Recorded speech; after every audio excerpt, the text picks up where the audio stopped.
Hello. In case you're wondering who the old chap is, it's Brian Redman in Vero Beach, Florida, where I live.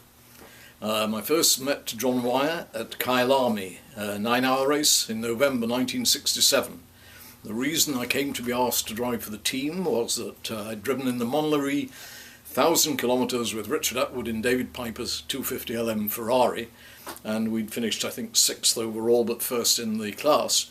And it was a miserably wet race, and I guess that David York, the team manager, liked the look of what was happening, so he asked me if I'd like to drive the Jackie at Kyalami in November, which I did, and we won the race. It was another very nice win, and at that time I signed a contract for John Wyer to drive with Jackie in 1968, and at the same time, because of the win at Kyalami, I signed with the Cooper car company for Formula One, the first Grand Prix being Kyalami in January of 1968.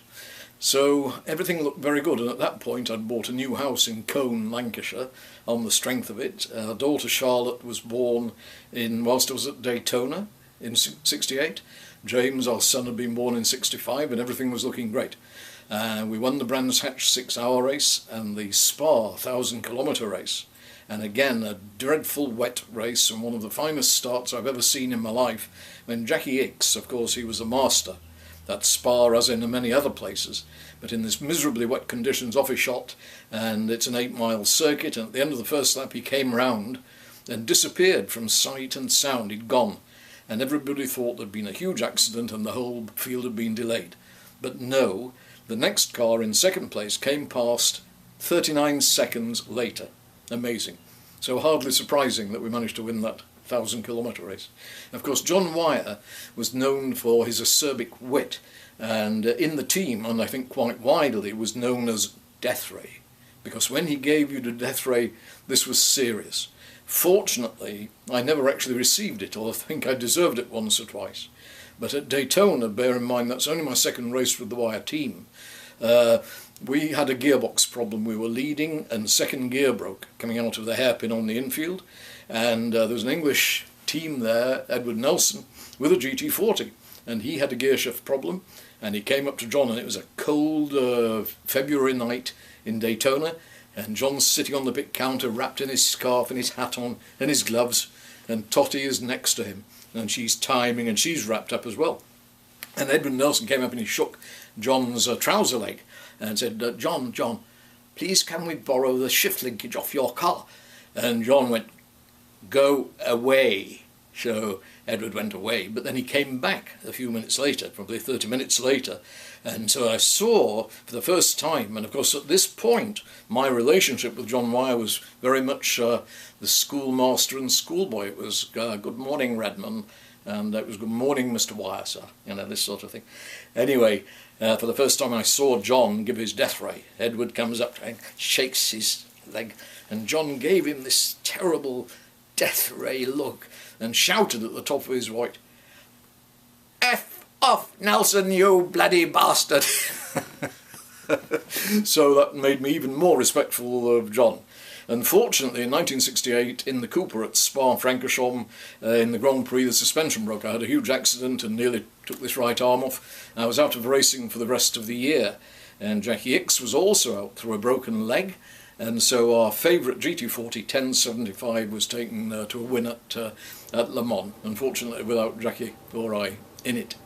And then some years later, in 1970, John Wyer took over the running of the official Porsche factory team, the 917s and 908-3s, and again I was fortunate to drive for him.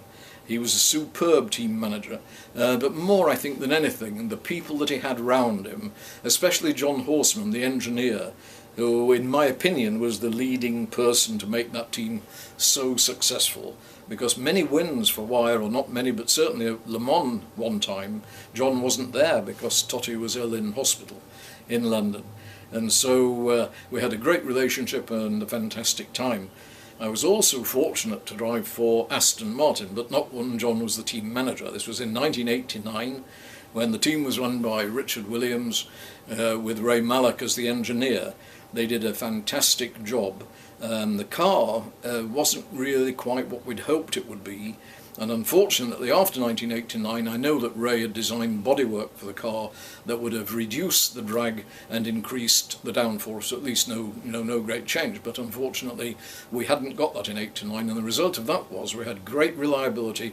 It was a superb team, beautifully run by Richard Williams, and we finished every race. At least I finished every race that we entered, and it was absolutely terrific. But two amusing things that happened during that year at the Nürburgring, which, bear in mind, was the new Nürburgring. Now, I know the old Nürburgring extremely well, but I'd never been on the new one. So in practice, for some reason, I was delayed getting out. And when eventually I did go out, I tagged on to a Porsche 956 being driven by a well-known German driver who I knew would know the new track. So to try and cut corners a little bit in learning the circuit, I tagged on behind him. Well, pretty well early on, the second or third lap, we came whistling through this very fast chicane, fourth gear at probably 120 to 30 miles an hour, and he lifted, and I was so close to him I had to lift as well. And the minute I lifted, I spun.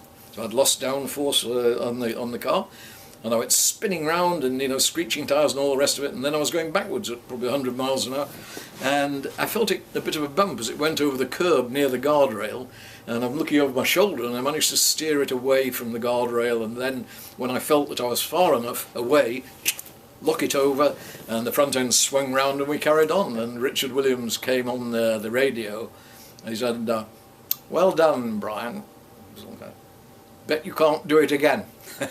And also at the Nürburgring, in practice, a car had gone off on the pace lap in practice. And so the race was halted and we all came into the pits. The event was halted, we all came into the pits. And Richard came on the radio, "Brian, turn it off." So I turned it off. 5 or 6 minutes later, "Brian, start it up." So I started up. "Richard."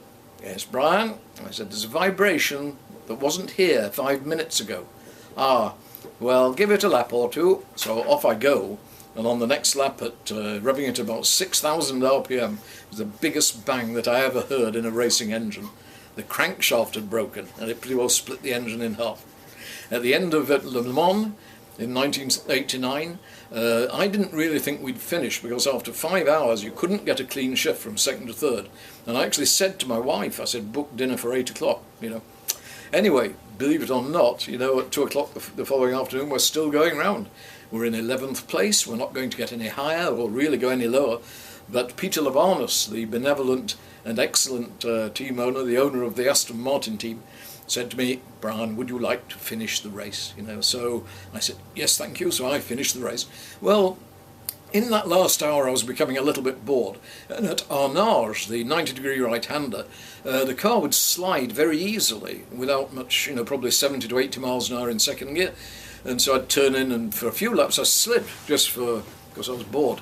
And then I stopped sliding, and from the right-hand side of the road, a group of English enthusiasts, probably about 12 of them there, held a sign up, a handwritten sign, "Give us some Oppo." So, and the next time round, "Now, fastest lap, what a hope." And then the third and final time, "Crumpets and tea with the Queen."